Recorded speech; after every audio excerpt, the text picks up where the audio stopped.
Hello friends, SRH food சேனலின் அன்பான வணக்கம். ஃப்ரெண்ட்ஸ், இங்கே பாருங்கள், கத்திரிக்காய் உருளைக்கிழங்கு சேர்த்து பொரியல் தான் ரெடி பண்ணியிருக்கேன். ரொம்பவே நல்லாயிருக்கும் ஃப்ரெண்ட்ஸ். எல்லா வகை சாதத்துக்கும் சைட் டிஷ்ஷாக தொட்டு சாப்பிட்லாம், ரொம்ப நல்லாயிருக்கும். ஃப்ரெண்ட்ஸ், வீடியோக்குள்ளே போகலாம்.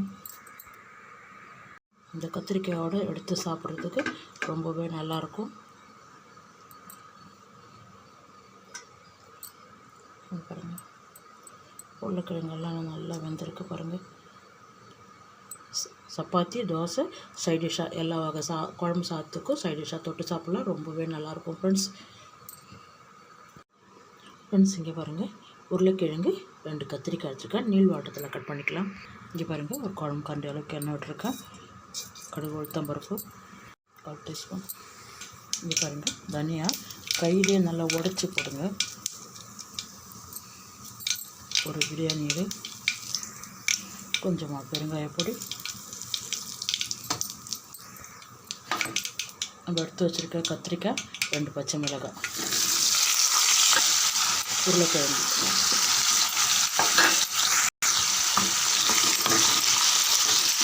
ஒரு 3 நிமிஷம் ஆரம்பித்து இங்கே வந்து 1/4 டீஸ்பூன் மஞ்சள் பொடி, கத்திரிக்காய் உருளைக்கிழங்குக்கு தகுந்த மாதிரி தூள் உப்பு நல்லா கலந்துடுங்க.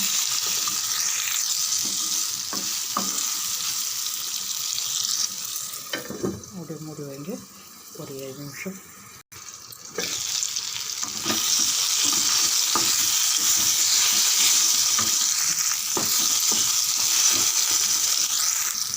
பாருங்கள், 1 டீஸ்பூன் இஞ்சி பூண்டு பேஸ்ட். நல்லா கத்திரிக்காய் உருளைக்கிழங்கெல்லாம் வெந்திருக்கு பாருங்கள். 1 டீஸ்பூன் காரம் மிளகாய் தூள், கரம் மசாலா தூள் 1/4 டீஸ்பூன் எல்லாமே சேர்த்து நல்லா கலந்து விடுங்க. ஃப்ரெண்ட்ஸ், இங்கே பாருங்கள், சூப்பராக ரெடி ஆகிடுது. கொத்தமல்லியிலே கருவேப்பிலை கொஞ்சம்,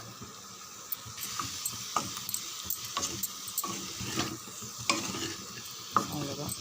சூப்பரான பொரியல் ரெடி ஆகிடுது.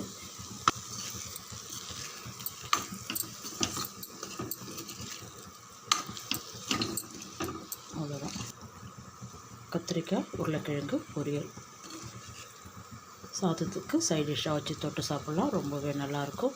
இங்கே பாருங்கள், சூப்பராக இருக்கும் ஃப்ரெண்ட்ஸ். நல்ல கமகமன்னு வாசனையாக இருக்குது. இங்கே பாருங்கள், வாங்க ஃப்ரெண்ட்ஸ், சாப்பிட போகலாம். நல்ல மோர் குழம்புக்கெல்லாம் வச்சு சாப்பிட்லாம், ரொம்பவே நல்லாயிருக்கும் ஃப்ரெண்ட்ஸ். இங்கே பாருங்கள், கத்திரிக்காய் உருளைக்கிழங்கு பொரியல் தான் ரெடி பண்ணியிருக்கேன், ரொம்பவே நல்லாயிருக்கும் ஃப்ரெண்ட்ஸ். இந்த வீடியோ பிடிச்சிருந்தா லைக் பண்ணுங்கள் ஃப்ரெண்ட்ஸ். Thank you friends.